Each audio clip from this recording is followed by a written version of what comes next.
네, 91회 전산세무 2급 이론시험 풀이를 하도록 하겠습니다. 자, 1번부터 오도록 하죠. 자, 1번. 다음 중 대손금 회계 처리에 대한 설명으로서 틀린 것은 무엇입니까?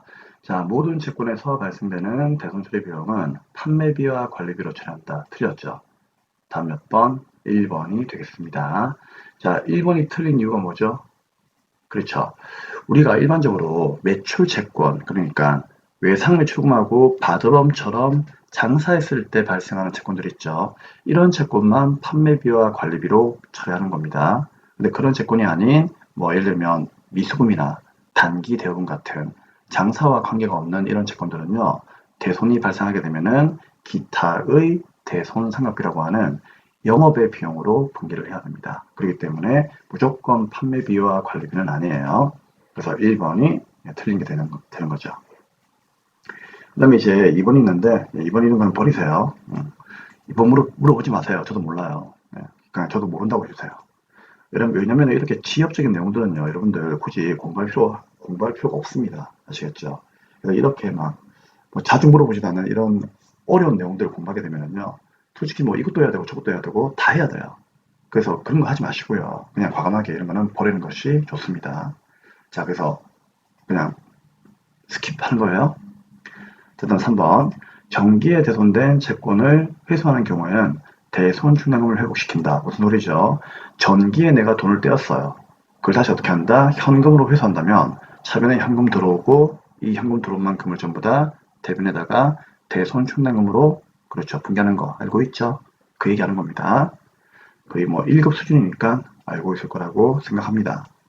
자, 그 다음에 대손이 발생했다. 즉 돈을 떼었다는 얘기죠. 돈을 떼이면 어떻게 하죠? 대변에 채권 사라지고 차변에 퍼스트 대손 충당금 먼저 상계하고 세컨드 대손 상각비로 분기하는 거죠. 그 말 하고 있는 거예요. 맞는 말이죠. 그래서 틀린 것은 1번이 되겠습니다. 네, 2번 보겠습니다. 자, 2번 문제는 잠시 화면을 좀 보도록 하죠. 다음 중 유형 자산에 대한 설명으로서 틀린 것이 무엇이냐라고 묻고 있는데, 자, 이 문제는 답이 두 가지가 나왔습니다. 2번과 3번인데 필기하면서 설명드릴게요. 자, 1번. 유형 자산은 재화와 용역 등의 생산 및 판매 관리 활동. 자, 이게 무슨 활동이죠? 그렇죠. 영업 활동이죠. 그럼 영업 활동에 사용하기 위해서 보유하고 있는 비화폐성 자산이다. 맞는 말이죠. 화폐는 아니기 때문에 비화폐성 자산이에요.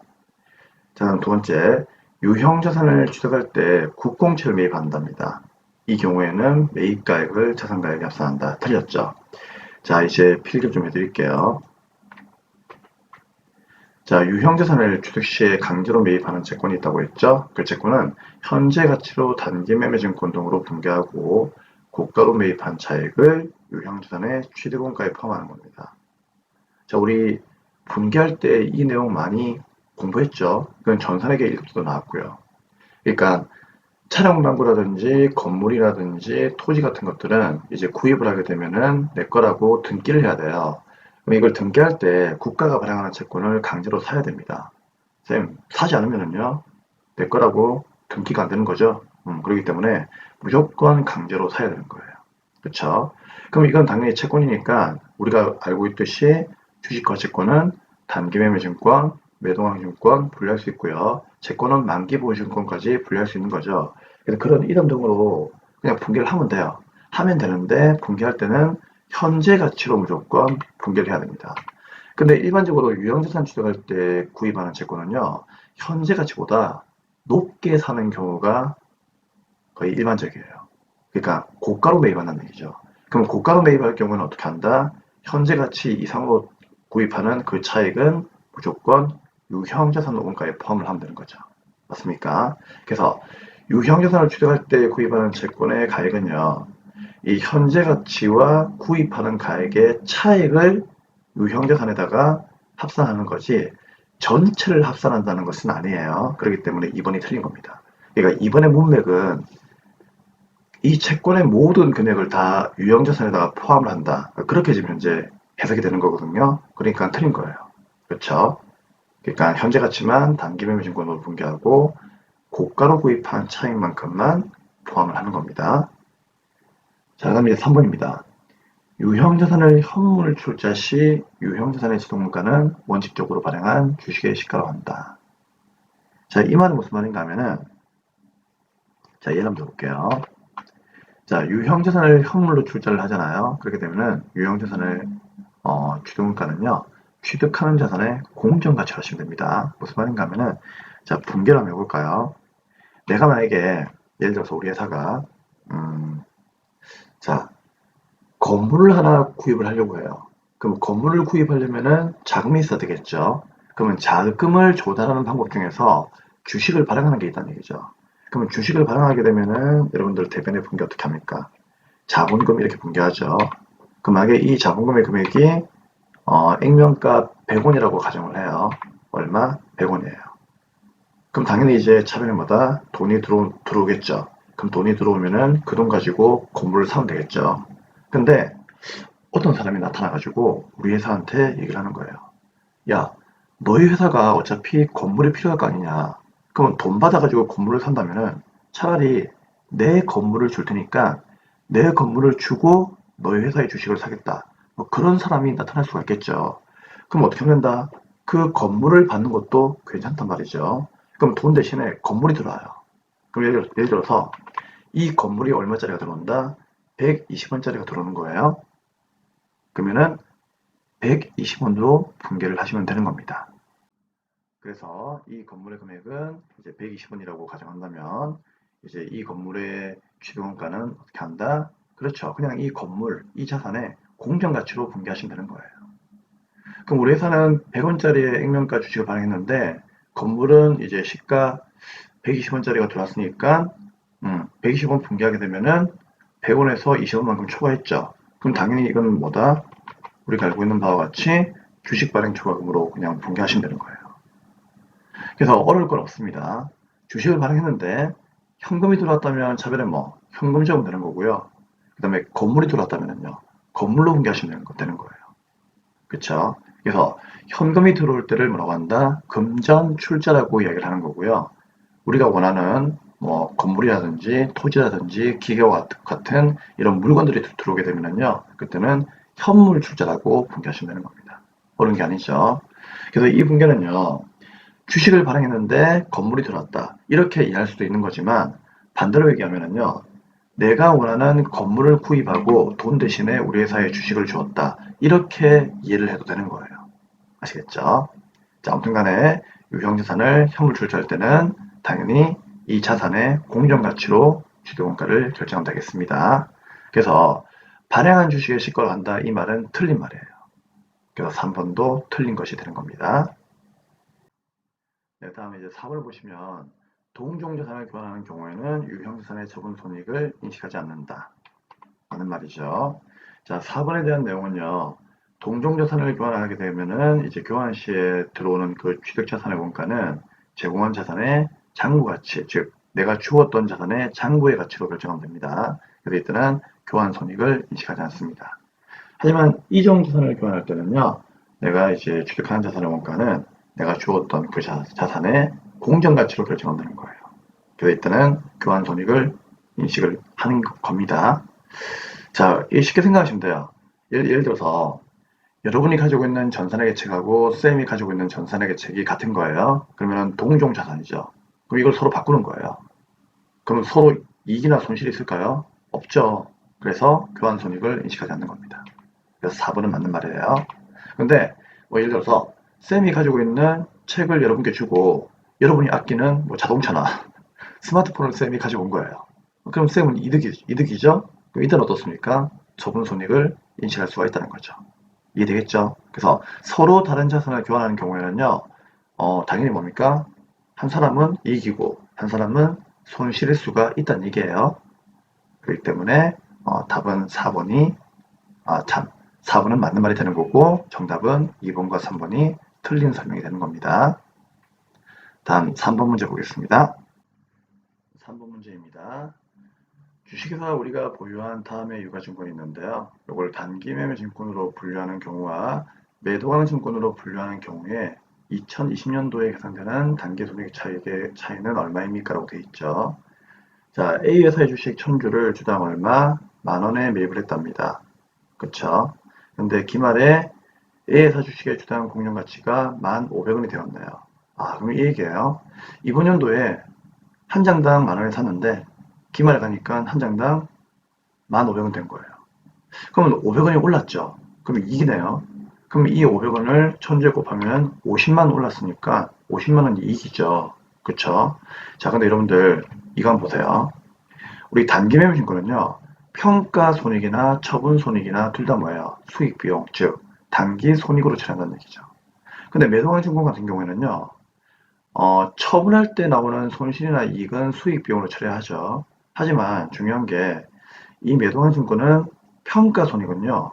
기타 포괄 손익 누계액으로 처리한다는 거죠. 그럼 기타 포괄 손익은 수익 비용이 아니죠. 수익 비용이 아니기 때문에 단기 순이익에 미친 영향은 없는 겁니다. 그쵸? 알고 있죠? 이 내용은. 자, 그러면 이제 보겠습니다. 그러면은 단기 매매 증권으로 분류한다면은 이때의 평가 이익은 당연히 뭐다? 단기 순이익으로 단기 손익 항목으로 분류가 되는 거기 때문에 이제 50만 원만큼을 단기 손익으로 분기하면 되겠지만 매도하는 증권 같은 경우에는 어때요? 단기 손익이 아니죠. 기타 포괄 손익 누계액이 되는 거기 때문에 당연히 뭐다? 차이는 50만 원 차이가 나는 거죠. 그쵸? 그러니까 이 평가 이익만큼 차이가 나는 거예요. 그래서 이 내용은 우리가 1급 때부터 계속 공부했던 거기 때문에 여러분들이 쉽게 이해할 수 있을 거라고 믿습니다. 자, 4번 문제 보겠습니다. 네, 4번입니다. 다음은 재고 자산에 대한 설명입니다. 가장 옳지 않은 것은 무엇입니까? 1번 할부 판매. 여러분 저 할부 판매 같은 경우는요. 뭐 쉽게 생각하면 외상이죠. 자, 이런 외상거래도 대금의 회수와는 관계없이 그냥 뭐다 우리가 판매하는 물건을 넘기는 순간 그냥 수익을 인식하는 거죠. 자, 그렇기 때문에 할부 판매는요. 수익 인식 시점이 무조건 인도 기준이에요. 그래서 보시면은 할부 판매 상품의 경우에는 대금이 모두 회수가 되지 않더라도 상품의 판매 시점에서 판매자의 재고에서 제외를 해야 되는 거죠. 그래서 판매자의 재고에서 제외한다는 얘기는 무슨 말입니까? 팔았다는 얘기예요. 그래서 1번은 맞는 말입니다. 인도 기준을 의미하는 겁니다. 다음 2번 재고유산의 매입원가는 매입한 금액에다가 매입 운임, 하용료, 보험료 등 취득 과정에서 정상적으로 발생한 부대원가를 가산한 금액이죠. 매입 시의 비용은 원가에 포함한다. 맞는 말입니다. 3번은 이제 나중에 보고요. 4번 먼저 볼게요. 4번. 재고유산의 장부상의 수량과 실제 수량이 맞지 않답니다. 이런 걸 우리가 감모 손실이라고 하죠. 그러면 실제 수량과의 차이에서 발생하는 감모 손실은 어떻게 합니까? 정상적인 경우에는 매출원가에 포함하고 비정상적인 경우에는 영업의 비용으로 처리했죠. 그래서 정상적으로 발생한 감모 손실은 매출원가에 가산한다. 늘 해왔던 거니까 이 내용도 맞는 말이죠. 그러면 옳지 않은 것은 몇 번이다? 3번이 틀렸습니다. 자, 3번이 왜 틀렸느냐? 선적지 인도 조건입니다. 여러분, 선적지 인도 조건은 이제 무역 거래할 때 많이 쓰이는 건데 선적지와 도착지가 있죠. 그러면 선적지 인도 조건은 어떤 경우입니까? 배에다가 물건을 실어주는 순간 매입과 매출의 관계가 끝나는 거죠. 즉 서로의 거래가 끝나는 거예요. 그러면 선적지 인도 조건은요. 판매되어서 운송 중인 상품이 있답니다. 즉 바다 위에 물건이 동동 떠 있다는 얘기죠. 그럼 이거 누구 거냐는 얘기예요. 배에다가 물건을 실는 순간 거래가 끝났으니까 당연히 누구 거다? 구매자, 즉 매입자의 재고가 되는 거죠. 그래서 이 상품은 매입자의 재고에 포함되는 거지 판매자의 재고가 아니에요. 그래서 틀린 것은 4번이 옳지 않은 것입니다. 판매자가 아니라 구매자의 재고에 포함해야 되는 거죠. 그렇죠? 다음 5번 보겠습니다. 네, 5번 문제입니다. 다음 중 일반 기업 회계 기준에 따른 자본의 표시에 대한 설명으로서 옳지 않은 것은 무엇입니까? 자, 5번 문제는 그냥 점수를 주는 거죠. 1급 때 배웠던 이 자본의 종류, 요 내용만 암기하시면은 충분히 맞출 수 있는 문제입니다. 이거는 뭐 1급 때 다 했으니까요. 제가 알고 있다고 생각하고 바로 문제를 풀겠습니다. 1번. 자본금은 보통주 자본금하고 우선주로 나눈다. 늘 했던 얘기니까 넘어가시고요. 자, 2번. 자본잉여금은 주식 발행 초과금, 당연한 거죠. 과 기타 자본 인용으로 구분한다. 요 기타 자본 잉여금이 누가 있습니까? 감자 차익, 자기 주식, 처분 이익 등이 있는 겁니다. 맞는 말이고요. 그 다음에 자본 조정은 자본 조정 중에서 자기 주식은 별도의 항목으로 구분하여 표시한다. 맞는 말이죠. 그러니까 요 자본 조정이라고 하는 요 항목 중에서 주식 할인 발행 차금, 감자차손, 자기 주식 처분 손실도 있지만 자기 주식도 있죠. 그렇죠? 예, 이 얘기를 하는 겁니다. 구분해서 분개하는 거죠. 당연한 얘기를 갖다가 상당히 어렵게 하고 있습니다. 그러면 1번, 2번, 3번은 다 맞는 거니까 옳지 않은 것은 몇 번이다? 4번이 되겠네요. 자, 4번은 보죠. 기타 포괄 손익 누계액은 여러분 기타 포괄 손익 누계액은 누가 있습니까? 매, 해, 파, 매도 강증권 평가손익, 해외사업 환산손익, 파생상품 이렇게 외우라고 했죠. 그럼 얘네들이 기타 포괄 손익 누계액이에요. 그런데 뭐라 되어 있습니까? 법정 적립금, 임의 적립금 이거는 누구에 대한 얘기죠? 이익 잉여금에 대한 얘기예요. 그렇죠? 전혀 말이 안 되는 거죠. 다 몇 번? 4번이 옳지 않는 겁니다. 네, 6번 문제 보겠습니다. 이제 원가 회계로 가도록 하죠. 네, 다음 문제부터는 이제 원가 회계를 풀어야 되는데 원가 회계는요, 쌤이 이 내용만 암기하시면은 여러분들이 기본적으로 이런 문제에서 한 개 정도 맞출 수 있다고 했죠. 자, 먼저 첫 번째, 원가는 발생 형태에 따라서 재료비, 농업비, 재료경비로 나눈다. 두 번째, 추적할 수 있으면 직접비, 없으면 간접비 라고 있죠. 추적 강성. 그 다음에 세 번째, 원가는 행태에 따라서 고정비와 변동비로 나누고요. 그 다음에 네 번째, 다섯 번째에서 기초원가라고 하는 것은 직접 재료비하고 직접 노비를 의미하는 거고, 가공원가, 다른 말로는 전환 원가를 의미하는 거죠. 얘는 직접 노비하고 제조 간접비를 의미하는 겁니다. 그러니까 문제에서는 이제 이 둘 다 속하는 게 뭐냐 물어볼 수 있어요. 그때는 직접 노비 꼭 체크하셔야 되고요. 자, 매우 원가는 의사결정에 전혀 영향을 주지 않는 원가이고, 기업 원가는 최선의 선택을 위해서 포기한 다른 원가 중에서 가장 높은 원가예요. 평균치 원가가 아니에요. 높은 원가. 그 다음에 고정비와 변동비는 이제 이 그래프를 이해하셔야 되겠죠. 생산량 늘어날 때 초원가가 증가한다면은 변동비. 대신에 변동비는 단가는요, 일정하죠. 생산량 늘어날 때 초원가가 일정하다면은요, 고정비. 대신에 단가는 감소한다는 거 알고 있죠.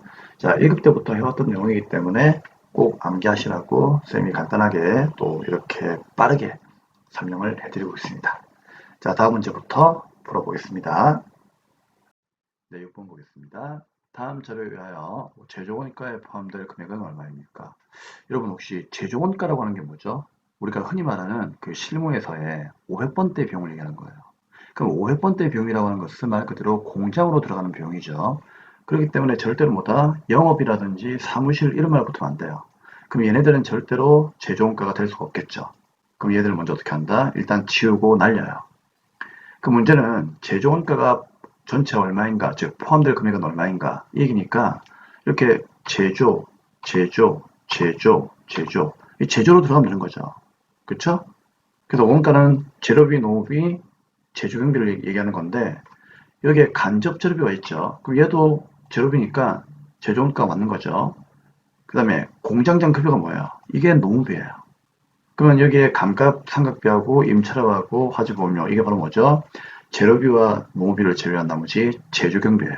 그래서 이런 문제 나오면요 공장으로 들어가는 비용들을 그냥 다 더해가지고 답을 내시면 됩니다. 그러면 이 다섯 개들을 다 더하면 되는 거니까 합이 얼마가 나오는 겁니까? 58만 원 나오는 거죠. 답은 2번이 되겠습니다. 간단하죠? 그래서 이런 거는 나오면 맞춰 주셔야 됩니다. 자, 그 다음에 이제 7번입니다. 자, 7번은 다음 중 보조 부문의 원가의 배분 홍보에 대한 설명으로서 옳지 않은 것은 무엇입니까? 우리 부문별 원가 계산은 어차피 회계 1급 때부터 했으니까 쌤이 정리해 드려봤자 여러분한테는 그냥 시간만 너무 잡아먹는 거죠. 그래가지고 그냥 바로 설명해 드릴게요. 우리 부문별 원가 계산 공부할 때 보조 부문의 원가를 제조부에 배부하죠. 그때 세 가지가 있었죠. 직접 배우법, 상호 배우법, 단계 배우법. 자, 직접이 뭐예요? 보조부문끼리 도와주는 용역관계를 완전히 무시하는 거죠. 이게 직접 배우법이고 완전히 고려하면은요. 상호 배우법. 근데 상호 간의 관계를 고려는 하는데 이 뭡니까? 일부만 고려하다 보니까요. 이게 배부를 하는 순서를 정하는 게 있었죠. 그게 누구였습니까? 단계 배우법이었죠. 그래서 완전 무시는 직접 배부, 완전 고려는 상호 배부, 그 다음에 일부 고려, 배부 순서를 정하는 것은 단계 배부. 이거 꼭 기억하셔야 돼요. 그러면 이제 옳지 않은 것은 보겠습니다. 1번. 직접 배분법은 보조 부분 간의 응력관계를 전혀 고려하지 않는다. 맞는 말이죠. 완전 무시. 2번. 단계 배분법은 배부 순위, 즉 순서를 고려하는 배분법이죠. 맞는 말입니다. 자, 4번을 먼저 볼게요. 단계 배부와 상호 배부는 보조 부분 상호 간의 용역관계를 고려합니까? 고려하죠. 단지 잘 들어보세요. 단계랑 상호는요, 상호 간의 용역관계를 고려해요. 단지 이제 상호 간의 용역관계를 고려하는 과정에서 완전히 고려하는 게 상호 배분법이었고요. 그쵸? 그 다음에 이제 배부 순서를 정하다 보니까 뜻하지 않게 일부만 고려하는 것이 뭐가 되었다? 단계 배분법이 되었다는 얘기죠. 그래서 이 둘 다 상호 간의 용역관계를 고려하는 건 맞기 때문에 4번도 맞는 말이에요. 그럼 옳지 않은 것은 몇 번입니까? 3번이 옳지 않죠. 왜? 직접 배분법은 가장 정확성이 낮은 방법이죠. 낮은입니다. 높은 아니에요. 높은 건 누구였죠? 완전 고려하는 상호가 제일 높고요. 그 다음에 단계, 직접 배분은 완전 무시하기 때문에 가장 정확도가 떨어집니다. 아시겠죠? 3번이 옳지 않은 거예요.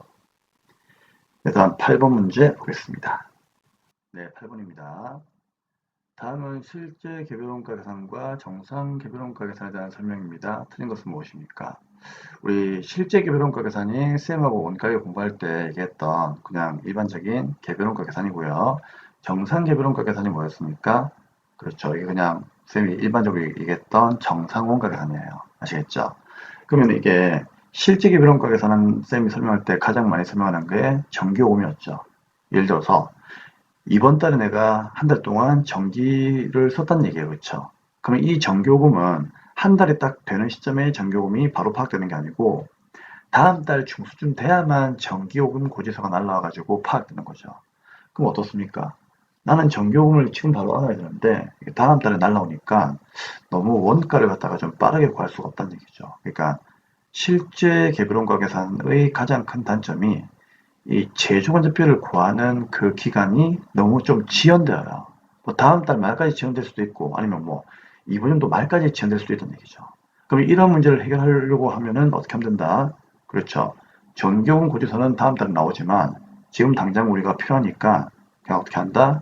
우리가 지금 그냥 예정으로 전기요금이 얼마가 나올 거라고 예정으로 배부하는 거죠. 이해되겠죠? 그래서 예정으로 배부하기 위해서 도입된 게 바로 정상 개별 원가 계산이에요. 그래서 정상 원가 계산의 도입은 그렇죠. 원가 계산이 지연되는 문제를 해결하는 거예요. 그래서 다음 몇 번입니까? 틀린 것은 4번이 틀린 겁니다. 원가 계산이 기말까지 지연되는 문제를 해결하고자 도입된 거는요. 정상 원가 계산이에요. 실제가 아니에요. 그렇기 때문에 틀린 것은 4번이에요. 여기 답이고요. 그러면 1번 한번 볼까요? 1번. 실제 개별원가 계산과 정상 개별원가 계산 모두 직접 재료비와 직접 노비는 실제 발생액을 개별 작업에 직접 부과합니다. 당연한 거죠. 원래 여러분들 이 실제 개별원가 계산하고 정상 개별원가 계산은 뭐에 대한 내용이었습니까? 제조 간접비에 대한 내용이었죠. 직접비는 이미 나왔기 때문에 직접비는 우리가 예정 배부할 필요가 없어요. 그래서 직접비는 그냥 실제 발생액을 그대로 배부하면 되는 겁니다. 그 다음에 2번. 실제 개별원가 계산은 일정 기간 동안에 실제 발생한 재정원대비를 통일 기간의 실제 배부 기준 총수로 나눈 실제 배부율에 의하여 개별 제품에 부과하는 겁니다. 맞는 말이죠. 실제 개별원가 계산은요, 그냥 실제 기준, 뭐 실제 이 말 나오면 맞는 거예요. 자, 3번이 좀 위험하죠. 정상 개별원가 계산은요, 개별 작업에 직접 부과할 수 없는 재정원대비를 예정 배부하는 거죠. 근데 예정 배부할 때 사용하는 개념이 뭐였습니까? 예정 배부율 곱하기 실제 배부 기준이었죠. 그렇죠? 근데 배부율은 뭐라고요? 예정 배부율을 이용하는 겁니다. 하지만 이걸 곱하는 기준은요. 기준은 실제 배부 기준을 곱하는 겁니다. 알고 있죠? 네, 그거는 좀 혼돈하시면 안 됩니다. 자, 그래서 4번이 틀린 것이 되겠습니다. 네, 그러면 이제 9번 문제 보겠습니다. 9번은 잠시 화면을 좀 볼게요. 자, 다음 자를 이용하여 정상 공손수량과 비정상 공손수량을 계산했을 때 옳은 것은 무엇입니까? 단, 정상 공손은 단기 완성품의 5%로 가정합니다. 자, 여기 보시면 기초정품이 있고 기말이 있고 단기의 착수수량. 단기의 착수수량이 단기 총 제조원가죠. 단기 완성량은 제품을 얘기하는 겁니다. 자, 이 문제 풀려면요, 일단 뭐죠? 제공품계정 그려야 되겠죠? 그쵸? 한번 볼게요. 요 제공품계정이 있는데, 이때 기초정품이 200개가 있죠. 그럼 여기 얼마? 200개가 되겠죠? 근데 단계 착수한 게 900이니까 여기에는요, 900개가 되는 겁니다. 그리고 완성은요, 800개 되었죠? 그럼 여기에 800개 되는 거죠. 그리고 기말은 얼마? 자, 보세요. 200개에서 900개를 투입했으니까 차변 합계가 총 1100개죠. 그러면 1100개 중에서 800개를 만들었으니까 기말은 몇 개? 300개가 돼야 되겠죠. 근데 몇 개? 150개라 되어 있어요. 그래서 여기는요, 150개 되는 거예요. 그러면 여기에 150개가 모자라죠. 자, 이게 뭘까요? 이게 바로 공손품이에요. 무슨 말입니까? 이거는 완성이 되지도 않았고 그렇다고 해서 기말에 덜 만들어진 남아있는 것도 아니죠. 그럼 얘는 뭔가 하면요. 다 만들긴 했는데 검사하는 과정에서 발생한 공손품을 의미하는 거죠. 기억나시죠? 그럼 이 공손품은 몇 개가 되는 겁니까? 그렇죠. 150개가 되는 겁니다. 그럼 이 150개는 쌤이 정상 공손과 비정상 공손으로 나눕니다 라고 해가지고 1급 때부터 계속 얘기했죠. 그래서 정상 공손, 비정상 공손 나누는 겁니다. 그럼 이게 이제 몇 개인지를 구해야 되는데, 자, 먼저 보니까 정상 공손은 단계의 완성품, 완성품이 이거잖아요, 제품. 800개. 이거의 5%랍니다. 그럼 얼마? 40개가 되겠죠. 왜? 800개의 5%니까. 그쵸? 그럼 이렇게 했을 때, 자, 비정상 공손이 얼마인가? 이걸 물어보고 있잖아요. 아, 참. 정상도 물어보고 있나? 그렇네요. 그러면 정상 공손하고 비정상 공손 둘 다 물어보고 있죠? 그러면 정상은 완성품의 5%니까 40개 나왔네요. 그럼 답은 1번 아니면 2번이죠. 그러면 비정상은 몇 개입니까? 나머지 110개로 가야 되겠죠? 그럼 다음 몇 번? 2번이 되는 겁니다. 이해하셨겠죠?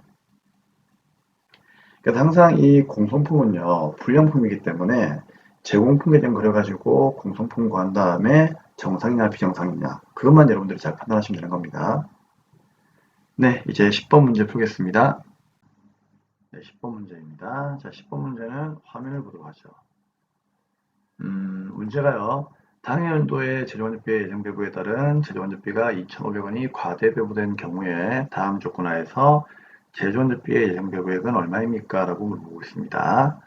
직접 재료비는 12,000원, 간접 재료비는 2,000원, 직접 노비 2만원, 간접 노비 4,000원, 간접 경비 4,000원이 실제로 발생했답니다. 우리 이 문제는 그 예정배부에 대한 문제인데 예정배부라고 하면은 누굴 얘기하는 거죠? 정상 원가 계산을 얘기하는 거죠. 그쵸? 여러분, 정상 원가 계산은 뭐죠? 정상 원가 계산은 직접비를 예정배부하는 거예요? 아니면 제조 간접비를 예정배부하는 거예요? 제조 간접비를 예정배부하는 거죠. 그래서 이 문제는 직접비하고는 관계가 없어요. 그렇기 때문에 여기 직접 재료비하고 그 다음에 직접 노비라고 하는 말이 나오면은 이 두 자료는요, 우리를 현혹시키기 위한 현혹 자료입니다. 그렇기 때문에 이 두 개는 일단 무시하고 문제를 풀면 되는 거예요. 자, 그러면은 일단 자, 우리가 세팅을 해야 되는데 정상원가 계산은 항상 예정 배부, 실제 배부, 배부 차이를 먼저 세팅을 해야 됩니다. 알고 있죠? 근데 문제가 물어보는 거는요, 예정 배부액이 얼마이냐, 얘를 물어보는 거예요. 얘를 구하면 되는 거죠. 그럼 얘를 알려면은 실제 배부하고 배부 차이만 알면 되는데, 자, 배부 차이가 나와 있습니다. 어디에? 여기 보시면 제조원료비가 2,500만큼 과대 배부가 되었네요. 그쵸? 그러면은 여기에 뭐다? 배부 차이에다가 과대 2,500 이렇게 적어 놓으시면 되는 거죠. 그쵸? 그리고 이제 실제 배부액만 알면 되는데 실제 배부액이 누굽니까? 당연히 실제 발생액이죠. 근데 이거는 괄호 안에 나와 있네요. 근데 얘는 제조간접비를 예정 배부하는 거기 때문에 아까도 쌤이 얘기했지만 직접 재료비하고 직접 노비는 신경 쓰시면 안 돼요. 그러면 실제로 발생한 최종원자비는 얼마입니까? 2,000원, 4,000원, 4,000원이니까 만원이 되는 거죠.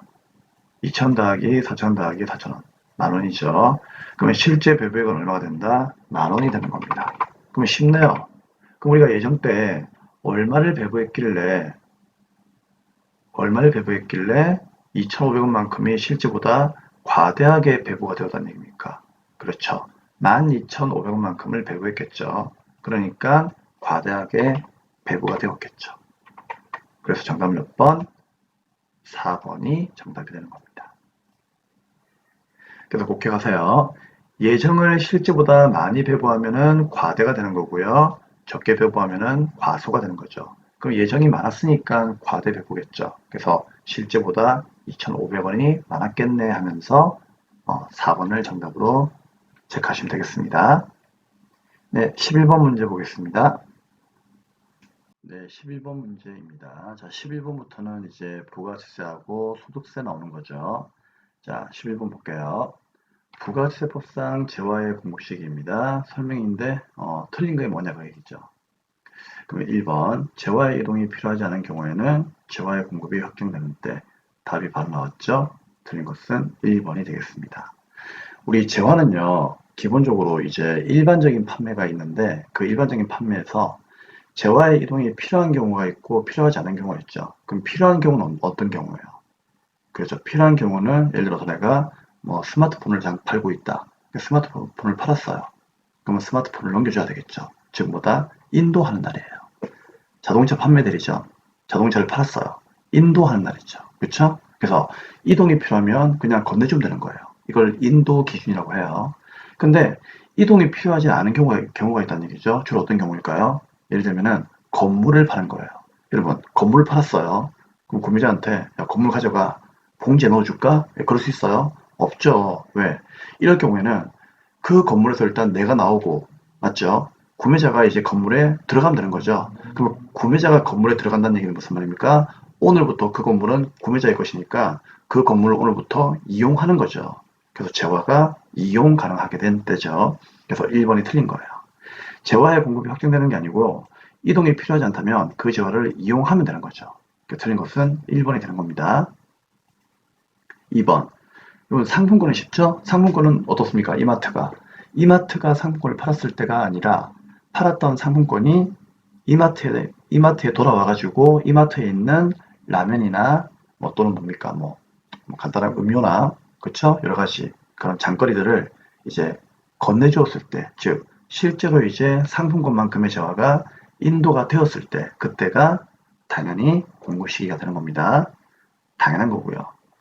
그다음 3번에 사업자가 자기의 과세 사업과 관련하여 생산하거나 취득한 자가 있죠. 즉 내가 파는 물건이죠. 그럼 내가 파는 물건들을 어떻게 했다? 하나 꺼내가지고 자기 고객에게 증여했답니다. 예를 들어서 정관장이 홍삼을 거래처에다가 접대한 거예요. 이건 뭐예요? 간주 공급이죠. 간주 공급은 폐업 시 잔존 재화는 폐업한 날이고 나머지는 전부 다 뭐였습니까? 그렇죠. 그런 재화들이 그런 용도로 사용 소비되는 때였죠. 그러면 이거를 증여했다면 언제입니까? 당연히 증여한 그때가 공급 시기가 되는 거죠. 맞는 말이죠. 그다음 4번에 2회 이상으로 분할하여 대가를 받고 각 해당 재화의 인도일을 다음 날부터 최종 할부금의 지급일까지의 기간이 1년 이상인 장기 할부의 경우. 장기 할부는 여러분들 네 가지 기억나십니까? 자, 쌤이 항상 얘기하는 거 있죠. 뭐 장중완계. 요 네 가지 외우라고 했죠. 장중완계가 되는 거예요. 누굽니까? 장기 할부, 중간 지급, 완성도 기준 지급, 계속적 공급. 얘들은 항상 언제입니까? 각 부문의 대가를 받기로 한 날. 그쵸? 그래서 1번이 틀린 것이 되는 겁니다. 네, 12번 문제 보겠습니다. 세운대한 사업 필요적 퀴즈상이 아닌 것은 무엇입니까? 야, 이거는 그냥 점수를 주는 거죠. 답 몇 번입니까? 네, 4번이죠. 이건 암기만 하면 되는 거기 때문에 암기를 해주세요. 일단 한번 읊어볼까요? 네, 자, 첫째 뭐가 있습니까? 공급자, 둘째, 공급받는 자. 뭐가 필요하죠? 먼저 사업자 등록번호는 있어야 되겠죠. 근데 이 중에서 공급자는 뭐가 필요합니까? 상호, 성명, 명칭까지 있어야 됩니다. 공급받는 자는 필요 없고요. 그 다음 세 번째 뭐가 있죠? 공급가액과 부가가치세. 네 번째는 작성연월 일이죠.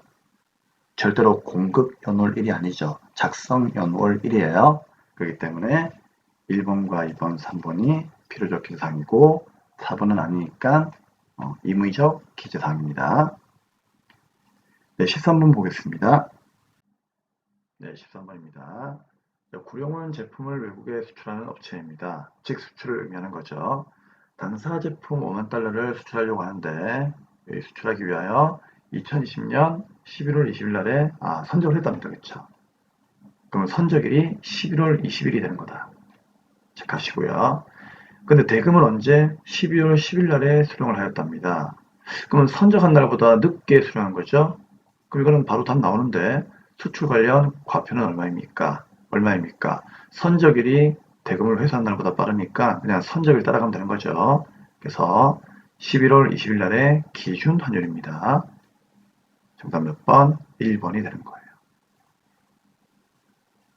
자, 여러분 저 화면 한번 볼까요? 자, 쌤이 그 수출 실적 명세서 이제 작성할 때 얘기했죠.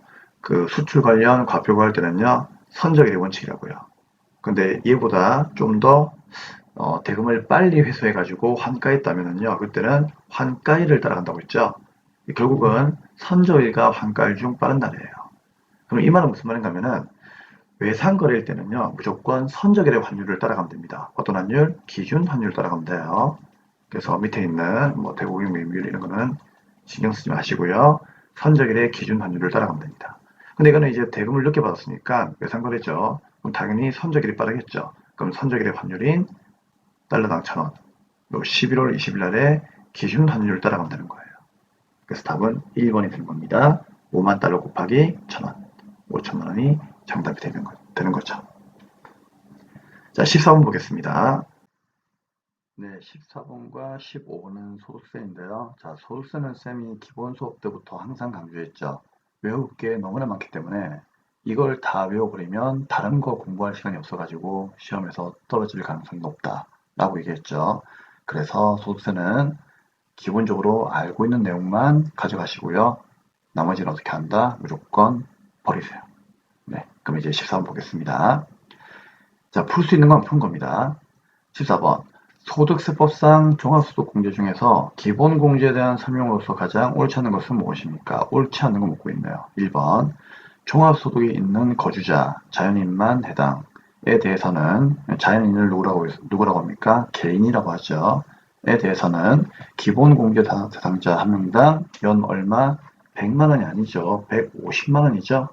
그러면 답이 바로 나왔네요. 1번이 틀렸습니다. 기본 공제는 무조건 뭐다? 한 명당 연 150만 원만큼만 공제 주는 겁니다. 근데 100만 원 되겠으니까 틀린 거죠. 이런 건 쉬운 거니까요. 무조건 맞춰 주셔야 됩니다. 자, 2번. 거주자의 배우자로서 해당 과세기간의 소득금액의 합계액이 100만 원 이하인 사람은 당연히 기본 공제 대상에 해당됩니다. 3번. 거주자의 배우자로서 과세기간의 총 금액이 500만 원 이하이다. 우리 근로소득만 있는 경우에는요, 500만 원 이하의 근로소득만 여기 나와 있죠. 있는 경우는 뭐다? 기본공제 대상자에 해당합니다. 맞는 말이고요. 자, 4번. 거주자의 형제자매, 장애인이 아닌 기본공제 대상자에 해당하기 위해서는요, 그 형제자매 나이가 20세 이하이거나 60세 이상이 돼야 되겠죠. 당연히 맞는 말입니다. 근데 장애인인 경우에는 연령 제한은 없습니다. 그건 알고 있죠. 그래서 일단 옳지 않는 것은 1번이니까 1번 찍으시면 되겠습니다. 자, 15번입니다. 이자 소득의 원칙적인 수입식에 관한 설명으로서 맞는 것은 무엇입니까? 자, 이 문제는 그냥 버리세요. 아시겠죠? 일단 답을 얘기하면은 정기 적금의 이자는 실제로 이자를 지급받는 날을 수입식으로 한다. 그렇게 가져가시면 되겠습니다. 뭐 나머지를 알고 싶으면은요, 책 보셔가지고요, 요 수입식이 다 외우시면 됩니다. 근데 그걸 다 외우시면은 다른 거 공부할 시간 없으니까 아마 결과가 조금 안 좋을 수도 있을 겁니다. 그래서 가져갈 것만 가져가시고요, 버리실 거는 과감하게 버리는 것도 우리의 전략입니다. 네, 풀이는 다 끝났습니다. 이상으로 90일의 전산세무 2급 이론 강의까지 마감을 하도록 하겠습니다. 네, 다음 92회 강의에서 뵙도록 하겠습니다.